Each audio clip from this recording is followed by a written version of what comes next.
Bismillahirrahmanirrahim. Ayo bawa harta ke surga. Dukung pembangunan sekolah Islam Mufid dengan donasi ke rekening atas nama Yayasan Muflih untuk Islam dan Dakwah. Bismillahirrahmanirrahim. Assalamualaikum warahmatullahi wabarakatuh. Alhamdulillahirabbil alamin wassalatu wassalamu ala asyrafil anbiya'i wal mursalin wa ala alihi wa ashabihi ajmain. Jamaah yang dirahmati Allah, kita lanjutkan kembali kajian ensiklopedi salat atau Salatul Mukmin jilid yang ketiga. Masih dalam pembahasan tentang ihdad. Ada di halaman 1360 dan saya simak rekaman Ustaz Azmi belum selesai, yaitu masih dalam Al-Amrul Khamis yalzamu al-haddata ala zawjiha sittatu ahkamin, dan yang nomor 1 talzamu baitaha alladhi mata zawjuha wa hiya sakinatun fihi, belum selesai.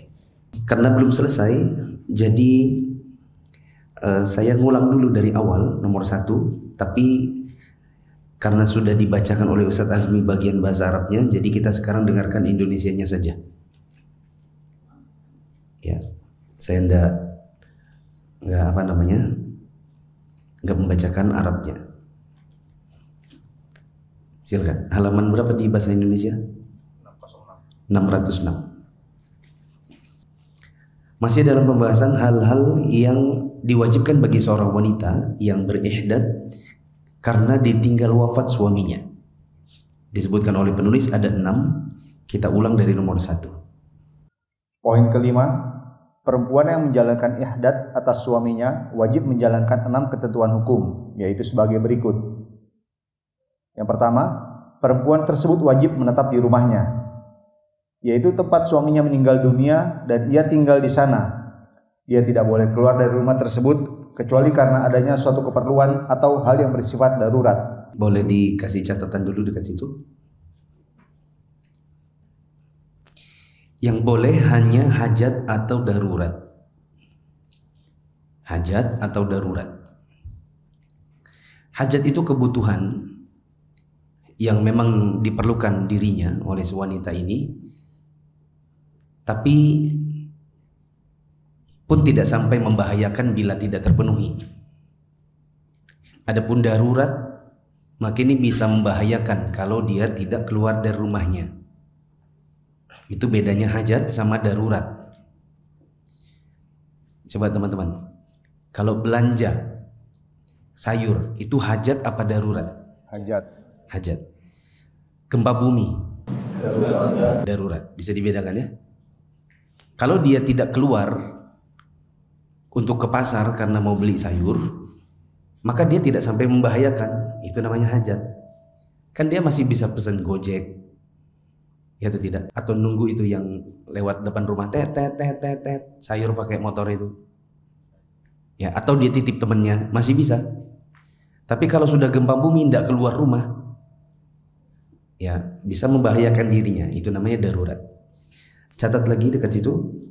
Sebagai ulama ada yang berpendapat keluar di siang hari itu hajat atau darurat. Hajat atau darurat. Sedangkan di malam hari hanya boleh darurat. Sebagai ulama ada yang berpendapat untuk keluar di siang hari boleh untuk hajat maupun darurat. Sedangkan untuk malam hari hanya yang darurat. Kalau yang sifatnya hajat ditunda dulu. Ini pendapat sebagian ulama. Coba kita contohkan sekali lagi. Kalau medical check up itu hajat atau darurat? Hajat. Maka ke rumah sakit untuk cuma med check silakan, tapi siang-siang.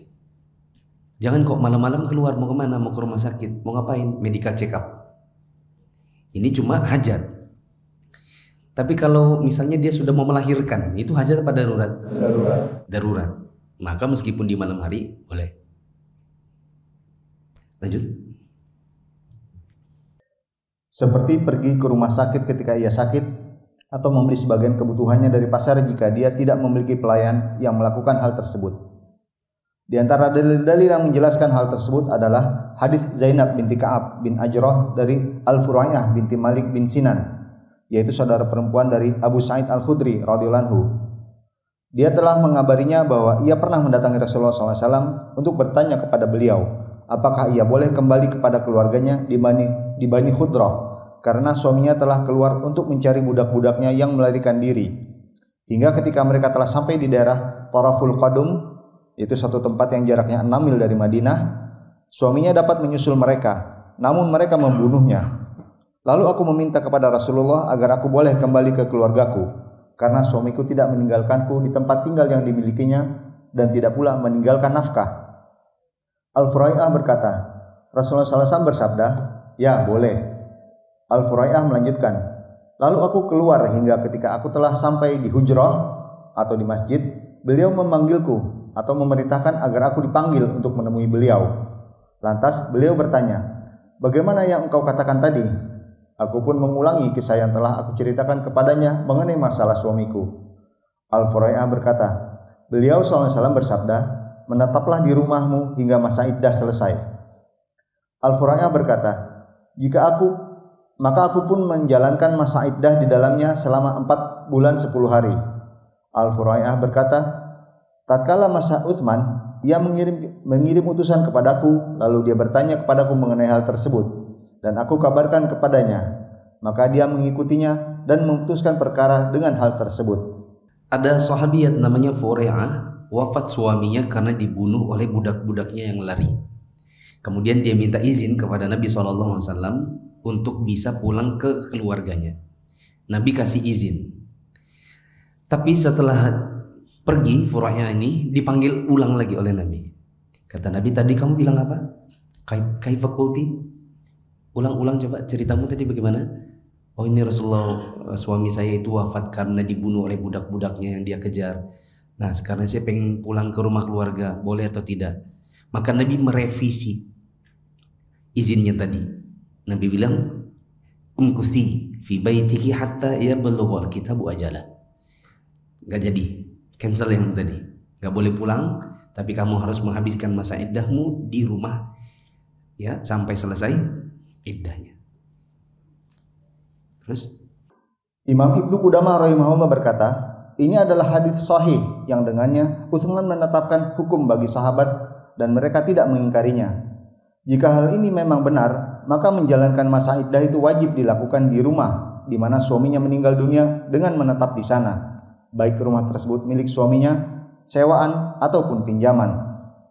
Karena Nabi SAW berkata kepada Al-Furaiyah, menetaplah di rumahmu. Ketika itu rumah tersebut bukanlah rumah yang dimiliki oleh suaminya.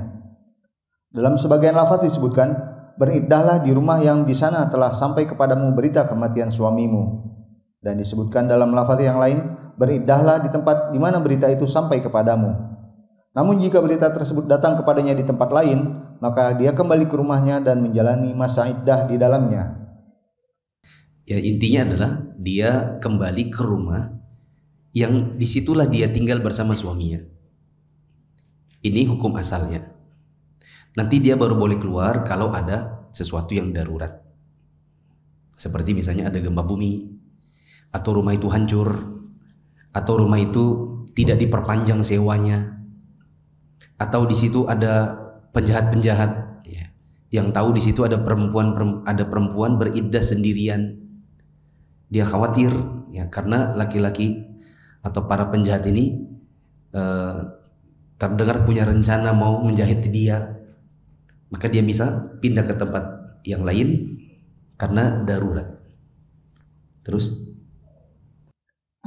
Imam Ibnu Qudamah rahimahullah berkata, namun seandainya dia khawatir apabila rumah tersebut akan rubuh, tenggelam, atau adanya musuh dan semacamnya, atau pemilik rumah memindahkannya karena rumah itu adalah rumah pinjaman dan dia ingin mengambilnya kembali, atau rumah sewaan yang telah habis masanya, atau pemiliknya melarangnya tinggal di tempat tersebut karena kezalimannya, atau pemiliknya menolak untuk menyewakannya, atau dia meminta bayaran penyewaan yang lebih banyak dari yang biasanya, atau perempuan tersebut tidak memiliki uang untuk menyewanya, atau dia tidak mendapatkan uang kecuali dari hartanya sendiri, padahal itu adalah kewajiban suaminya dan dari harta peninggalan suaminya.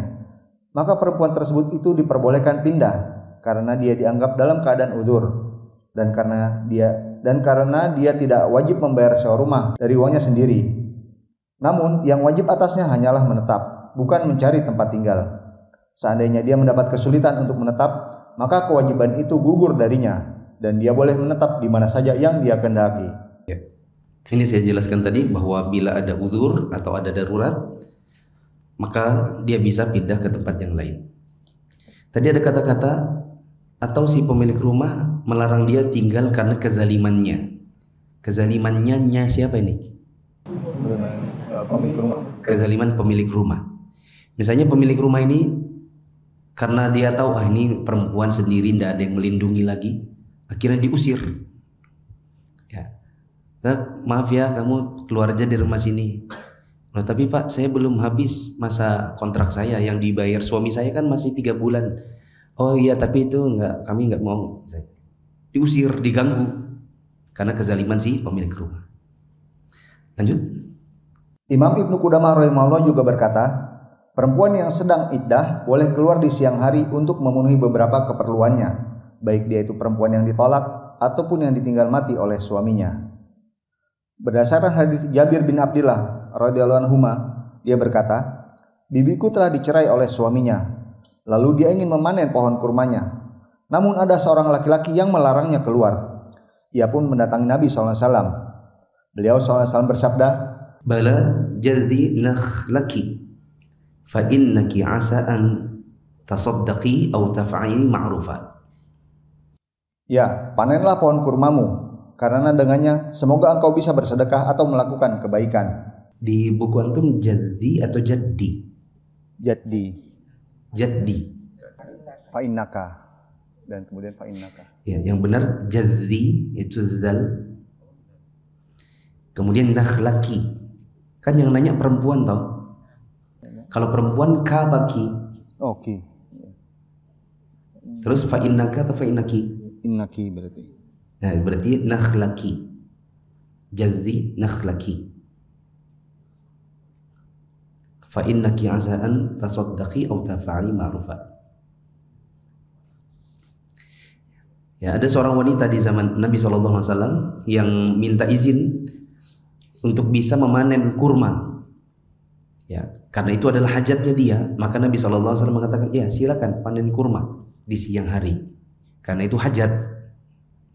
Tapi kira-kira kalau dia minta izin di malam hari, boleh nggak kira-kira? Ya, ini sebagian ulama ada yang mengatakan apa tadi? Yang boleh di malam hari hanya darurat, ataupun hajat ditunda. Kecuali malam itu betul-betul hajat, sangat kelaparan, terus mau keluar untuk cari makan, daripada kemudian misalnya sakit mah atau kemudian malah pingsan karena tidak makan. Lalu karena perempuan ini minta izin dan Nabi izinkan, itu menunjukkan bahwa keluar di siang hari untuk hajat itu boleh. Lanjut. Ibnu Qudamah menyebutkan bahwasanya perempuan yang sedang menjalankan ihdad atau masa berkabung tidak boleh menginap pada waktu malam hari selain di rumahnya, dan dia tidak boleh keluar pada waktu malam hari kecuali karena keperluan yang bersifat darurat. Karena waktu malam hari merupakan waktu yang sangat rentan untuk terjadinya maksiat.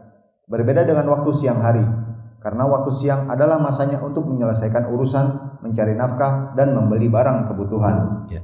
Saya pernah dapat pertanyaan dari salah seorang ikhwan, karena ibunya kah atau mertuanya kah itu ada acara keluarga kah atau apa gitu ya. Ada acara keluarga, kalau tidak salah sekitaran Penajam begitu, karena mau pernikahan jadi diundang. Dan biasalah kalau keluarga ada yang mau hajat kan biasanya yang perempuan-perempuan pada bantuin pegang apa nih, bawa pisau sendiri-sendiri untuk potong-potong sayur, potong-potong kentang.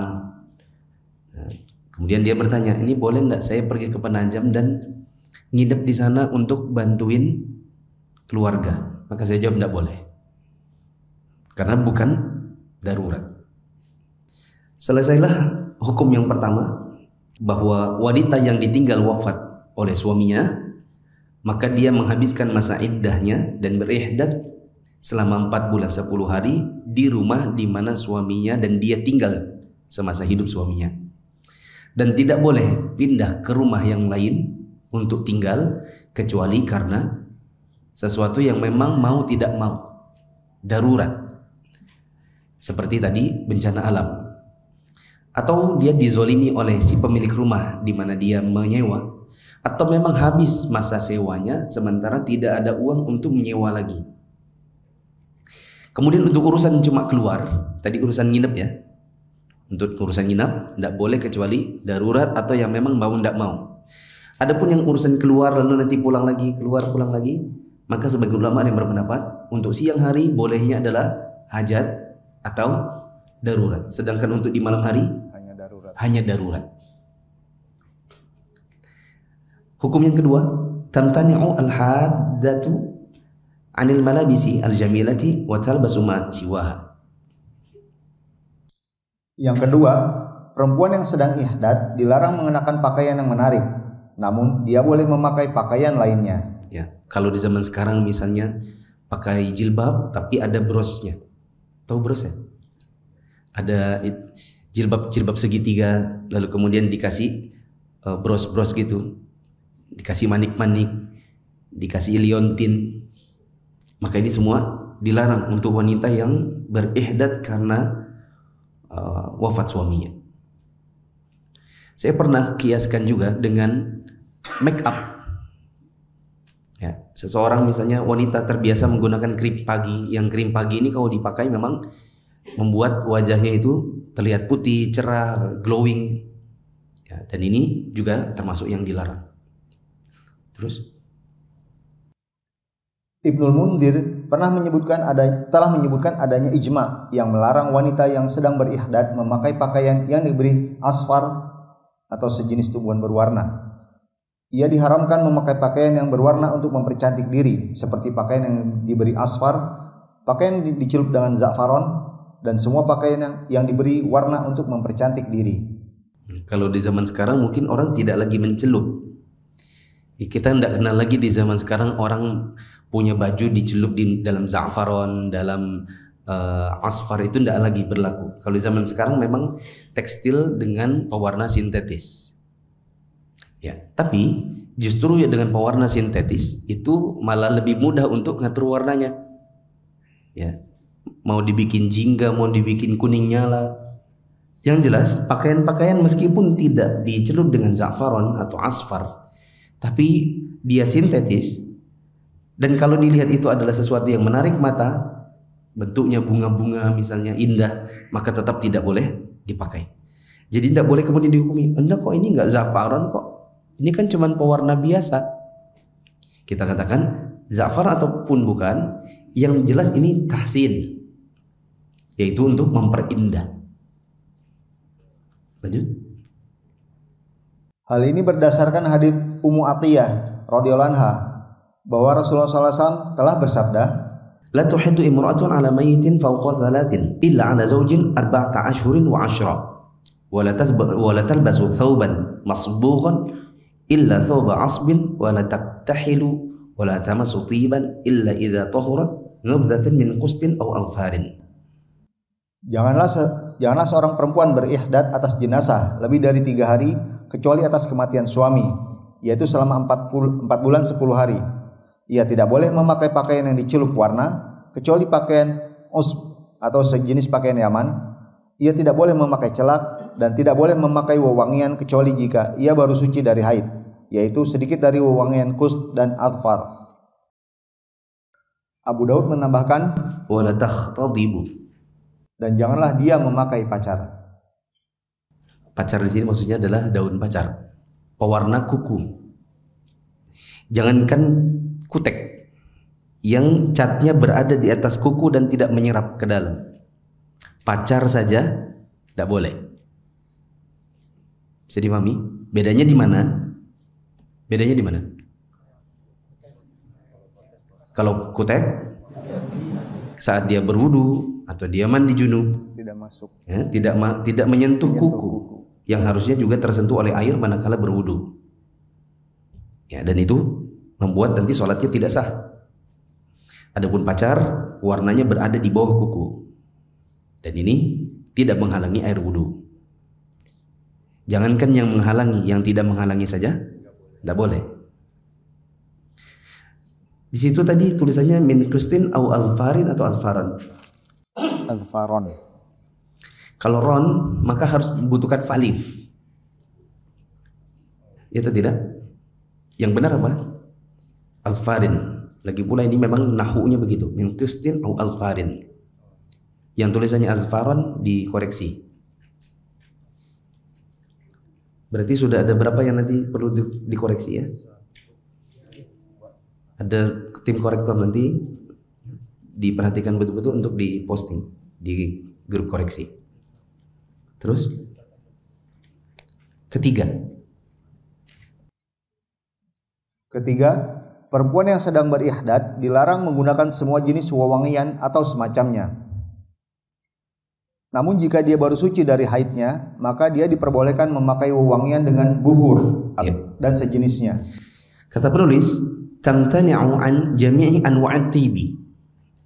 Wanita yang sedang berihdad karena ditinggal wafat suaminya wajib untuk menjauhi segala bentuk wangi-wangian. Segala wangi-wangian. Kecuali apabila wanita ini baru selesai dari haid, maka dia boleh menggunakan wangi-wangian yang dioles di dekat kemaluan, yang tujuannya adalah untuk menghilangkan bau yang tidak sedap setelah selesai masa haid. Lanjut. Hal ini berdasarkan hadis Ummu Atiyah radhiyallahu anha yang di dalamnya disebutkan wala tamassu tiban illa idza tahurat nubdatan min qustin aw asfadin. Dan tidak boleh memakai wewangian kecuali jika dia baru suci dari haid, yaitu sedikit dari wewangian qust dan asfar.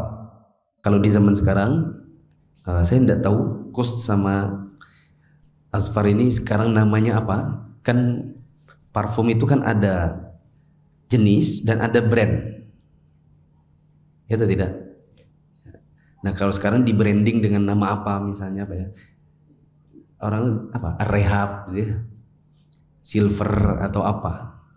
Tapi kalau di zaman sekarang katanya akhwat itu kalau dia baru selesai haid maka dia mengoleskan namanya misik toharoh, misik putih. Terutama ini bagi akhwat yang bersuami. Lanjut. Imam An-Nawawi rahimahullah berkata ketika menjelaskan tentang kata al-qust dan al-azfar, yaitu dua jenis wewangian yang dibakar yang telah dikenal dan tujuannya bukan untuk wewangian. Hal itu merupakan keringanan bagi perempuan yang mandi dari haid untuk menghilangkan bau yang tidak enak yang mengiringi bekas keluarnya darah, bukan untuk wewangian. Wallahu a'lam. Ya. Berdasarkan perkataan Al-Imam An-Nawawi bahwa qust dengan azfar itu adalah yang bisa menghilangkan bau, ya, dan ada wanginya, tapi tujuannya bukan untuk dijadikan sebagai wangi-wangian badan. Berarti misalnya wanita itu sekarang ya, masih ada sisa parfumnya waktu masih ada suaminya, ya merek-merek apalah begitu ya, yang wangi-wangi untuk ditaruh di badan dan kalau dipakai nanti jadi semerbak, maka ini tidak boleh dipakai. Kata Imam An-Nawawi, li izalati raihatil karihati tatabi'u bihi atharud dam la litatayyubi. Ya, qus sama azfar ini adalah untuk menghilangkan bau yang tidak sedap yang biasanya mengikuti darah, tidak dalam rangka untuk mengharum-harumkan badan. Bisa dipahami? Ya, berarti nanti juga ketika perempuan ini yang sedang beriddah atau ihdad karena wafat suaminya, dia perhatikan juga yang mau dioleskan di dekat kemaluannya ini wangi-wangian apa. Ya, tidak semua parfum dipakai. Lanjut. Sabda beliau, dan tidak boleh memakai wewangian mencakup semua jenis wewangian, baik minyak rambut yang wangi maupun perasan minyak-minyak wangi. Semua termasuk wewangian yang dilarang. Ya, apakah yang disemprot ataukah yang kalau di Saudi itu banyak parfum tapi bentuknya kayak lilin. Jadi ngambilnya itu dicolek ini, terus dikasih di leher. Ya, maka ini tetap tidak boleh dipakai. Begitu juga ada parfum rambut. Kalau kita pergi ke minimarket itu banyak zaman-zaman sekarang bermerek ya. Nggak usah sebut merek, tapi intinya parfum rambut. Kalau disemprot di rambut itu rambut jadi wangi. Maka ini pun tetap tidak boleh dipakai. Lanjut. Namun tidak termasuk di dalamnya yaitu minyak makanan, minyak samin, dan minyak-minyak yang tidak memiliki aroma wangi. Ya. Tidak dipermasalahkan apabila ada minyak yang minyak ini bukan untuk wangi-wangian. Seperti minyak samin, minyak goreng. Ya, lagi pula siapa juga yang mau pakai minyak rambut dengan minyak bimoli, ya. Termasuk juga minyak atau sesuatu yang memang bukan untuk wangi-wangian, seperti minyak kayu putih, minyak apa lagi? Minyak akar lawang, tahu minyak akar lawang? Ya. Balsam, fresh care, ya, maka itu semua boleh dipakai. Lanjut. Yang keempat, perempuan yang sedang berihdad dilarang mengenakan perhiasan. Ya. Hukum yang keempat bagi wanita yang berihdad karena wafat suaminya, kata penulis, tamtani'u al-hadatu min al-huli al-dhahabi wal-fiddati wal-masi wa ghairiha sawa'an kana dhalika qalaidu aw aswiratun aw khursan aw khawatim aw ghairu dhalik. Dilarang bagi wanita yang berihdad karena wafat suaminya untuk menggunakan perhiasan-perhiasan. Apakah itu perak, emas, apa tadi? Almas itu apa ya? Berlian. Ya, berlian. Apakah itu bentuknya kalung, bentuknya anting-anting, giwang dan lain-lain. Cincin, itu semua dilarang.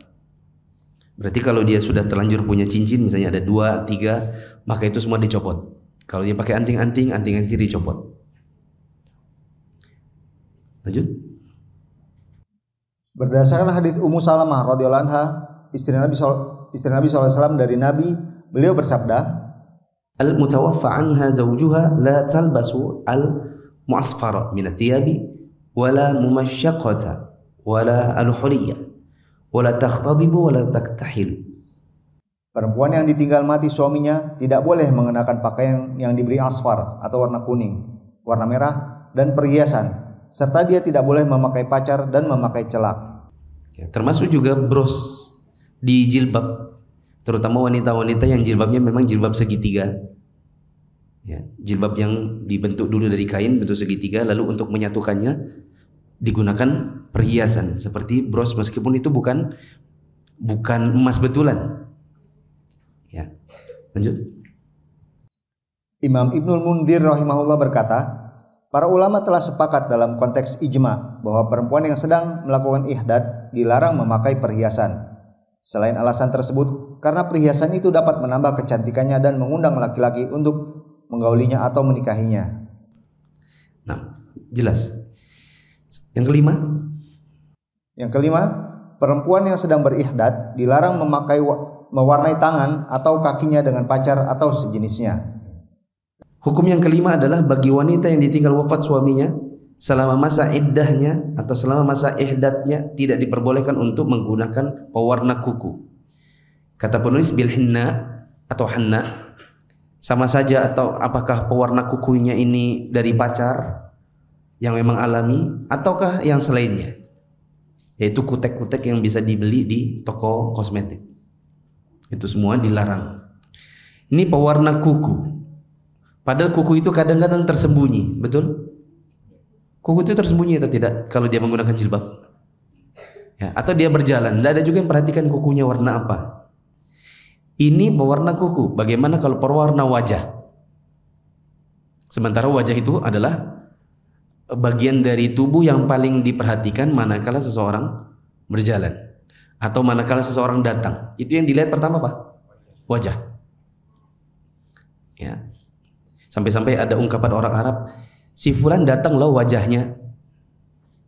Karena memang yang paling pertama diperhatikan ketika seseorang datang itu adalah bagian wajah. Maka bila kuku yang tersembunyi saja dilarang, apalagi yang pewarna wajah yang memang kelihatan. Apakah itu misalnya pakai gincu, pakai celak, pakai apa? Yang dia kalau pakai namanya apa namanya? Eyeshadow, ya. Atau juga menggunakan krim pagi, krim malam yang kemudian kalau dipakai membuat wajahnya menjadi cantik. Tadi saya bilang krim pagi, krim malam, ya. Yang memang ketika dia keluar itu membuat wajahnya terlihat cantik. Saya tidak bilang sabun muka. Saya tidak bilang sabun muka. Adapun sabun muka, misalnya perempuan itu mau tidur, ya, kemudian dia takut misalnya wajahnya jerawatan, dia mau merawat untuk menghilangkan minyak di wajah, atau misalnya dia baru keluar nanti wajahnya dalam keadaan kena debu, lalu dia pakai sabun muka, itu beda lagi. Lanjut. Berdasarkan hadits Ummu Atiyah radhiyallahu anha bahwa Nabi SAW bersabda, langsung ke Indonesianya karena tadi sudah dibacakan Arabnya. janganlah seorang perempuan berihdat atau berkabung atas jenazah lebih dari 3 hari kecuali atas kematian suami, yaitu selama 4 bulan 10 hari. Ia tidak boleh memakai pakaian yang dicelup warna kecuali pakaian usb atau sejenis pakaian Yaman. Ia tidak boleh memakai celap dan tidak boleh memakai wewangian kecuali jika ia baru suci dari haid, yaitu sedikit dari wewangian kust dan asfar. Abu Daud menambahkan, Wala taqtadibu, dan janganlah ia memakai pacar. Juga berdasarkan hadis Ummu Salamah radhiyallahu anha istri Nabi SAW yang di dalamnya disebutkan, dan janganlah ia memakai pacar. Imam Ibnul Qayyim rahimahullah berkata, maka haram baginya memakai pacar, mewarnainya, menghiasinya, dan memberinya pewarna merah. Karena Nabi SAW telah menjelaskan larangan memakai cat kuku sebagai peringatan terhadap jenis-jenis ini semua. Ini kalau kita perhatikan jemaahnya, bagaimana aturan Islam bagi wanita yang ditinggal wafat suaminya. Ini banyak wanita-wanita di zaman sekarang yang tidak ikut dengan aturan ini.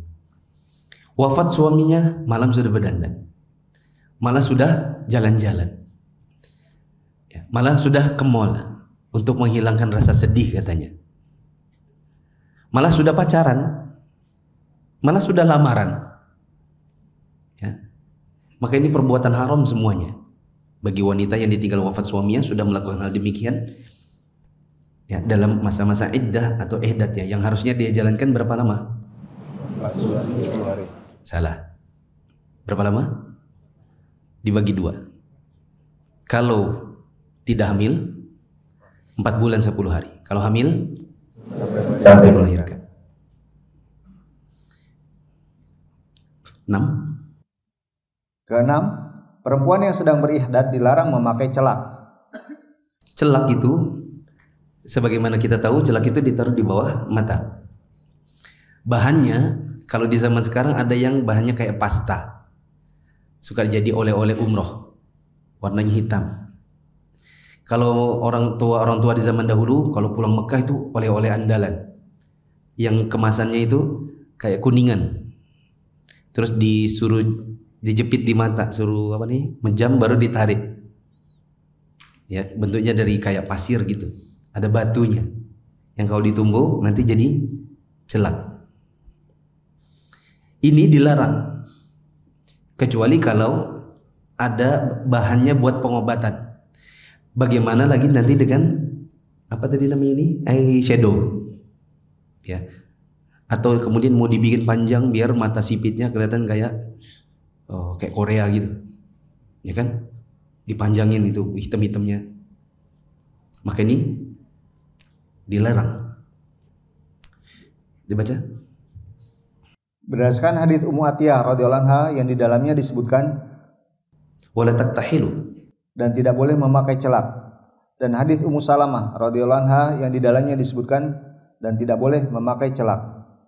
Disebutkan di dalam hadits Ummu Salamah radhiyallahu anha, dia mengatakan, ada seorang perempuan datang kepada Rasulullah SAW lalu berkata, ya Rasulullah, sesungguhnya putriku ditinggal mati suaminya dan dia mengeluhkan sakit pada kedua matanya. Lalu apakah dia boleh memakai celak? Rasulullah SAW menjawab, tidak boleh, sebanyak 2 atau 3 kali. Semua itu beliau jawab tidak boleh. Kemudian beliau bersabda, innama hiya arba'atu ashhurin wa ashrun wa qad kanat ihdakunna fil jahiliyati tarmi bil ba'arati ala ra'sil haul. Sesungguhnya dia atau masa iddah itu hanya 4 bulan 10 hari. Dan dahulu pada masa jahiliyah, seorang dari kalian melemparkan kotoran hewan pada akhir tahun. Maksudnya bahwa pada masa jahiliyah, iddah mereka selama 1 tahun di dalam rumah yang kecil. Setelah selesai masa iddah, mereka melemparkan kotoran binatang ke hadapannya sebagai tanda selesainya masa iddah. Ya. Ada seorang wanita konsultasi bahwa anaknya ditinggal wafat suaminya. Anaknya ya, bukan dianya. Dan anaknya ini mengeluh kalau matanya itu sakit. Maka wanita ini bertanya kepada Nabi SAW, bolehkah si anaknya itu menggunakan celak? Maka Nabi jawab 2 kali atau 3 kali tidak boleh. Nanti ada riwayat yang lain yang seolah-olah Nabi membolehkan dalam rangka untuk berobat. Ya, lalu nanti kemudian jadi ada sebuah kebingungan bagi yang baca riwayat. Ya, ada wanita sakit matanya minta izin pakai celak, dilarang oleh Nabi. Ada riwayat yang lain, Nabi kok bolehkan bila celaknya itu untuk berobat. Loh, emang wanitanya itu yang pertama tadi nanya, anaknya emang tidak butuh untuk berobat? Nanti kita akan timbul kebingungan. Lalu sebagian ulama dia mengatakan wanita yang pertama yang anaknya mau pakai celak karena sakit mata, Nabi menganggap dari konsultasinya itu bahwa anaknya itu tidak terlalu butuh. Adapun yang sangat butuh, maka ini diperbolehkan. Sehingga nanti kesimpulan akhirnya, celak bila hanya untuk mempercantik diri haram buat wanita yang ihdad karena ditinggal wafat suami. Sedangkan celak untuk wanita yang ditinggal wafat oleh suaminya, tapi celak ini kegunaannya untuk obat dan betul-betul dibutuhkan, maka boleh. Cuman saya juga belum tahu celak yang mana yang dipakai untuk berobat. Ada yang bilang namanya jala, ada yang bilang namanya ini. Cuman kita nanti kalau ke Saudi nyari celak yang buat obat, khawatir juga nanti dikasih celak yang bukan yang buat berobat. Ya.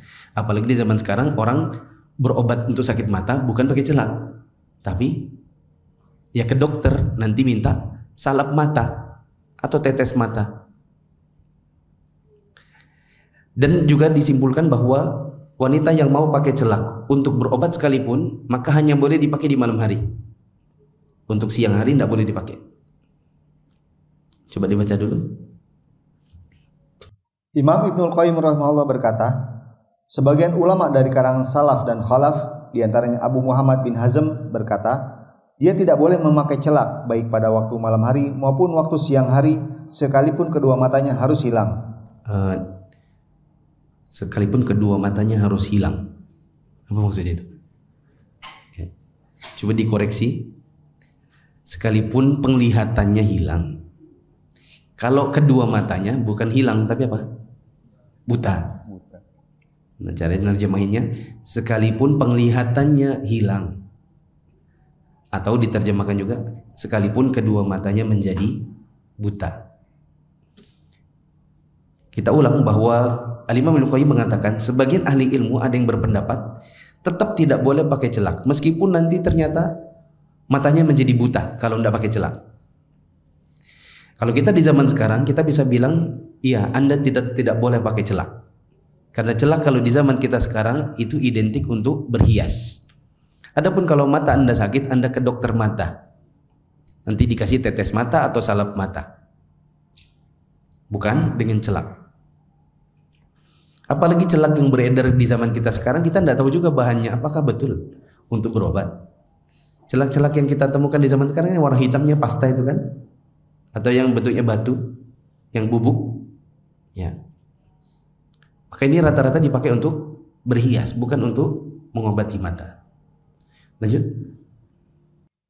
Imam Ibnul Qayyim menjelaskan bahwa mereka didukung oleh hadis Ummu Salamah di atas. Kemudian dia berkata, jumhur ulama seperti Malik, Ahmad, Abu Hanifah, dan Asy-Syafi'i dan para pengikut mereka berpendapat jika dia terpaksa memakai celak dengan ithmid, yaitu batu sebagai bahan celak, dalam rangka pengobatan bukan untuk berhias, maka dia boleh memakainya pada malam hari dan menghapusnya pada siang hari. Ya, ini ada yang berpendapat bahwa kalaupun harus pakai celak dalam rangka berobat, maka ini hanya dipakai di malam hari. Adapun siang hari tetap tidak boleh dipakai. Terus? Dan alasan mereka adalah hadis Ummu Salamah. Allahu Akbar, Allahu Akbar, Allahu Akbar, Allahu Akbar. Asyhadu an la ilaha illallah,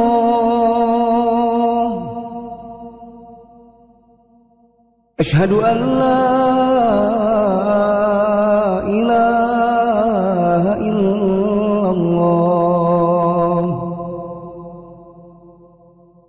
asyhadu anna Muhammadar Rasulullah, asyhadu anna Muhammadar Rasulullah. Hayya 'alas shalah,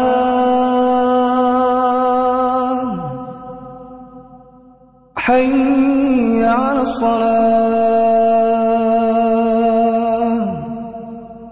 hayya 'alal falah, hayya 'alal falah. Allahu Akbar, Allahu Akbar, la ilaha illallah. Lanjut. Hadis yang dimaksud diriwayatkan dari Ummu Hakim bin Usaid dari ibunya bahwa suaminya telah meninggal dunia sedangkan dia mengeluhkan sakit pada kedua matanya. Lalu dia memakai celak. Ahmad, salah seorang perawi hadis, berkata, yang benar adalah lafaz bikuhlil jala atau sejenis celak. Lalu dia mengutus budak perempuannya kepada Ummu Salamah untuk menanyainya mengenai celak. Maka Ummu Salamah menjawab, janganlah engkau memakai celak kecuali karena suatu hal yang benar-benar mengharuskanmu untuk memakainya. Engkau memakainya pada malam hari dan menghapusnya pada siang hari. Kemudian Ummu Salamah berkata, Rasulullah SAW telah mengunjungiku ketika Abu Salamah meninggal dunia, dan ketika itu aku sedang memakai tumbuhan sabir pada kedua mataku. Beliau bertanya, apakah ini wahai Ummu Salamah? Aku menjawab, ini hanyalah tumbuhan sabir wahai Rasulullah, ia tidak mengandung wewangian. Beliau SAW bersabda, Innahu yashubbul wajh fala taj'alihi illa bil-laili wa tanza'ihi bin-nahr wa la tamtashiti bit-tibi wa la bil-hinna fa innahu khidabun. Sesungguhnya dia itu membuat wajah tampak bersinar, maka janganlah engkau memakainya kecuali pada malam hari dan hapuslah pada siang hari, dan janganlah engkau menyisir rambutmu dengan menggunakan wewangian, dan jangan memakai pacar karena hal itu adalah pewarna. Ummu Salamah berkata, aku bertanya, kalau begitu dengan apa kau menyisir rambutku wahai Rasulullah? Beliau menjawab, engkau olesi kepalamu dengan daun bidara.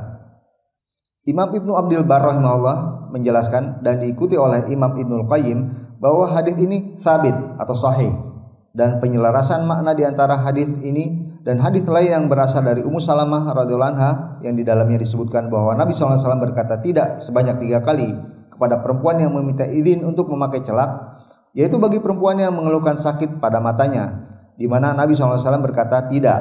Hal ini karena sakit pada matanya, walau alam, tidak sampai pada batasan yang mengharuskannya memakai celak, karena itulah beliau melarangnya. Ya, maksudnya begini. Tadi kan ada wanita bilang, ya Rasulullah, anak saya meninggal suaminya, terus dia matanya itu sakit, bolehkah pakai celak? Nabi jawab tidak boleh. Berapa kali? 3 kali. 2 atau 3 kali. Tapi Nabi ketika mengunjungi Ummu Salamah yang baru ditinggal wafat oleh Abu Salamah, Nabi lihat di matanya ada pewarna atau apa nih, celak. Maka Nabi bilang, ini apa ini? Ya, dia bilang ini cuma bukan ini bukan apa namanya, bukan untuk wangi-wangian kok, ini cuma sekedar celak untuk mata. Ya. Maka Nabi SAW mengatakan, kalaupun kamu harus menggunakannya, maka jangan digunakan di siang hari, gunakannya di malam hari. Kalau di siang hari harus dihapus. Nah, di sini kan jadi timbul kontradiksi. Ada wanita yang tanya, Nabi bilang tidak boleh. Nabi melihat Ummu Salamah, kok jadi boleh? Maka sebagian ulama dia mengatakan wanita yang dilarang oleh Nabi itu karena kondisinya tidak terlalu membutuhkan. Sedangkan Ummu Salamah dianggap Nabi membutuhkan. Jadi intinya nanti adalah pakai celak ini diperbolehkan apabila memang ada kebutuhan seperti untuk berobat, dan itu pun dipakainya di malam hari. Dan sekali lagi di zaman sekarang kalau mau berobat untuk mata bisa menggunakan obat mata, bukan menggunakan celak. Apalagi celak pasta. Lanjut. Seandainya perempuan itu benar-benar membutuhkan dan terpaksa menggunakannya karena dia khawatir penglihatannya akan hilang, tentulah beliau mengizinkannya untuk memakai celak sebagaimana yang beliau lakukan terhadap perempuan lain yang beliau katakan kepadanya, pakailah celak itu pada waktu malam hari dan hapuslah pada waktu siang hari. Dan penalaran dapat mendukung pentakwilan ini. Dalam kaidah dasar pengambilan sebuah hukum dikenal bahwa situasi darurat dapat mengalihkan larangan menjadi sesuatu yang bersifat mubah atau boleh. Karena inilah Imam Malik menjadikan fatwa Ummu Salamah sebagai penafsiran terhadap hadits yang menerangkan tentang pelarangan celak.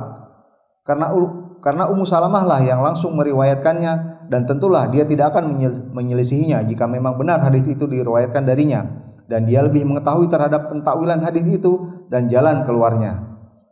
Saya, maksudnya penulis, pernah mendengar guru kami Syekh bin Baz rahimahullah berkata, celak itu dilarang bagi perempuan yang sedang berihdad kecuali karena alasan pengobatan. Maka celak boleh dipakai pada malam hari dan dihapus pada siang hari.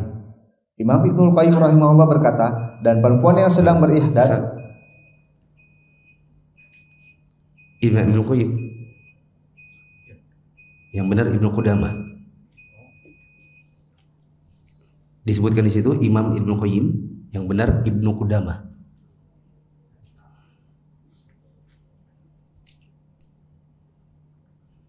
Ada banyak koreksinya ya.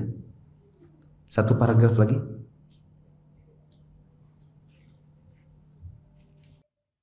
Imam Ibnu Qudamah rahimahullah berkata, dan perempuan yang sedang berihdad tidak dilarang untuk membersihkan dirinya dengan memotong kuku, mencabut bulu ketiak, memotong rambut yang dianjurkan untuk dipotong, dan dia tidak dilarang untuk mandi dengan menggunakan daun bidara dan menyisir rambutnya dengannya. Ya, nggak mesti juga nanti kalau ditinggal wafat suami terus rambutnya acak-acakan. Yang dilarang itu bersisir pakai pewangi rambut. Ada penyisir saja boleh. Terus? Dia juga boleh berbicara dengan siapa saja yang dia kehendaki dari laki-laki yang menjadi mahramnya dan duduk bersama mereka. Ya nggak mesti juga nanti ditinggal wafat suami mengurung diri di dalam kamar. Nggak keluar-keluar 4 bulan 10 hari. Nggak mandi-mandi. Ya. Terus? Dia pun boleh menyuguhkan makanan dan minuman dan lain sebagainya. Dia juga diperbolehkan bekerja di rumahnya ataupun di teras rumahnya, baik siang maupun malam, pada semua yang berhubungan dengan aktivitas rumahnya, seperti memasak, menjahit, menyapu rumah, dan mencuci pakaian. Tetapi dia tetap harus mematuhi ke-6 perkara yang telah disebutkan di atas. Wallahul muwaffiq bis-shawab. Ya, saya ringkaskan. Wanita yang ditinggal wafat suaminya ada 6 aturan. Pertama, harus tinggal di rumah di mana suami dan dia dulu tinggal, tidak pindah ke rumah yang lain kecuali karena sesuatu yang mau tidak mau atau sesuatu yang darurat. Adapun untuk sekedar keluar nanti kembali lagi, maka di siang hari boleh untuk hajat dan darurat, sedangkan untuk di malam hari sesuatu yang darurat. Terus beda-bedakan ya teman-teman antara pindah rumah dengan keluar. Kemudian dilarang juga untuk menggunakan baju-baju yang membuat dia terlihat cantik. Dilarang menggunakan parfum kecuali bila selesai dari haid. Ada parfum yang digunakan untuk menghilangkan bau, bukan untuk berhias dan berwangi-wangi. Dilarang juga untuk menggunakan perhiasan, emas, perak ataupun yang lainnya yang membuat dia terlihat cantik karena perhiasan tadi. Apakah cincin, kalung, anting dan lain-lain. Termasuk juga saya bilang tadi bros yang dipakai oleh oleh wanita yang menggunakan jilbab segitiga. Kemudian dilarang juga untuk menggunakan pewarna kuku. Apakah yang kukunya itu berwarna dan warnanya ada di dalam kuku maupun yang di atas kuku. Dilarang juga untuk menggunakan celak yang membuat matanya menjadi kelihatan indah, kecuali dalam rangka untuk berobat, dan itu pun hanya dipakai di malam hari. Tinggal dikiaskan pada hal-hal di zaman sekarang yang memang terlihat cantik meskipun tidak disebutkan di 6 ini.